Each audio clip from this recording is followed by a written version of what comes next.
इस वीडियो में आज सबसे पहले हम जो बात करेंगे वो बात करेंगे कल दिल्ली में हुए बम ब्लास्ट के बारे में। जी हाँ दोस्तों, कल दिल्ली में लाल किला के सामने मेट्रो स्टेशन के गेट नंबर 1 के पास एक बम ब्लास्ट हुआ था, जिसमें 10 लोगों के मारे जाने की अभी तक पुष्टि हुई है और 20 लोगों के घायल की पुष्टि हुई है। अभी एक्चुअल कह नहीं सकते कि कितने लोगों की डेथ और होगी और कितने उनमें से बच जाएंगे, लेकिन सबसे पहले मेरी उनके परिवार के प्रति गहरी संवेदना है और हम ये चाहते हैं कि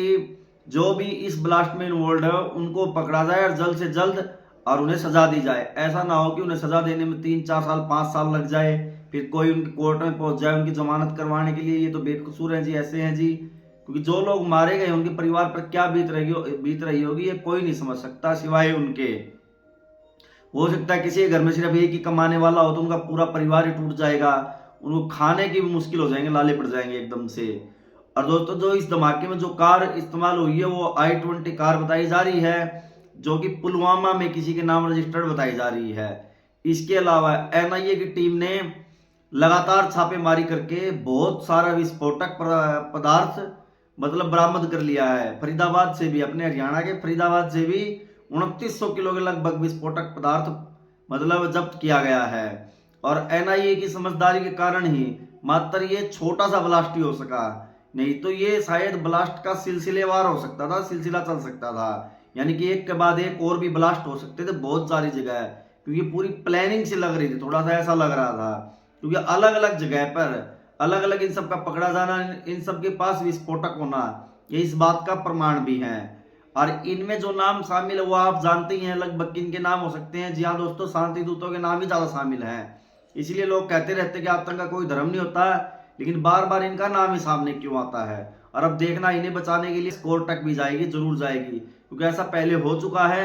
जब ओपन न्यूज चैनल्स में दिखाया गया था।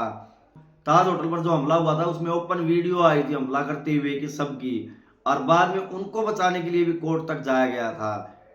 जो सरेआम गोलियां चला रहे हैं, लोगों को मार रहे हैं, दिख रहा है, और उनको बचाने के लिए भी कोई एक पार्टी कोर्ट तक जा रही है, तो आप समझ सकते हो कि वो पार्टी क्या चाहती है इस देश में। हालांकि बड़ा अच्छा होना था जो कि टल गया है। 10 लोगों की मौत हुई है भी छोटी बात नहीं है, लेकिन ये संख्या बहुत ज्यादा हो सकती थी और अलग अलग जगह पर भी हो सकती थी, और ये हो सकता है क्या पता बाद में फिर धार्मिक हिंसा का रूप भी ले सकती थी। एक तरह से हिंदुस्तान को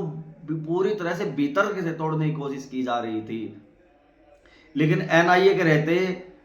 ये उतना बड़ा इनका जो प्लान था वो कामयाब नहीं हो सका था, इसलिए उन्होंने शायद गुस्से में छोटा सा ब्लास्ट किया, क्योंकि लगातार छापेमारी करके पकड़े गए थे उनके लोग। तो दोस्तों, देखते हैं इसमें आगे क्या रहने वाला है। हालांकि अमित शाह जी ने इस पर हाई लेवल मीटिंग भी की है, और जबकि विपक्ष चाहता है कि अमित शाह जी कि अपना पद से इस्तीफा दे दे, लेकिन ऐसा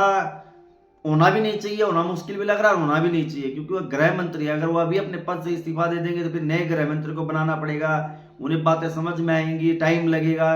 और टाइम ही तो अपने पास नहीं है। हम चाहते हैं जल्द से जल्द उन्हें सजा मिले दोषियों को, और इसके अलावा कोई भी उनका समर्थन ना करे। किसी भी कोर्ट में अगर उनका केस भी जाए तो कोई भी वकील उनका केस ना लड़े, क्योंकि जो ये उनके साथ कर सकते हैं वो कल आपके साथ भी कर सकते हैं, कोई कुछ नहीं कर सकता उसके बारे में।